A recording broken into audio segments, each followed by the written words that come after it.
نعمان الوی بھائی کا سوال ہے، وضو کے بغیر قرآن پڑھنا اور پکڑنا کیسا ہے؟ بھائی جان جائز ہے۔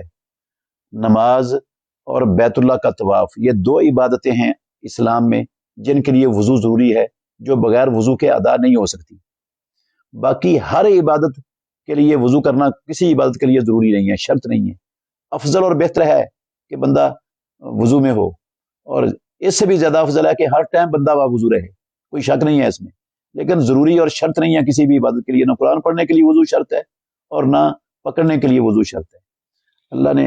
اللہ کے نبی محمد الرسول اللہ صلی اللہ علیہ وسلم، ہماری ماں عائشہ کہتی ہیں کانا یذکر اللہ علی کل احیانہ، صحیح بخاری میں امام بخاری نے نقل کیا ہے کہ اپنے ہر حالت میں اللہ کا ذکر کرتے تھے۔ تو آپ وضو کے بغیر والی حالت میں بھی ہوتے تھے اور اس میں بھی اللہ کا ذکر کرتے تھے، اور قرآن مجید بھی اللہ کا ذکر ہے، تلاوت ہو سکتی ہے۔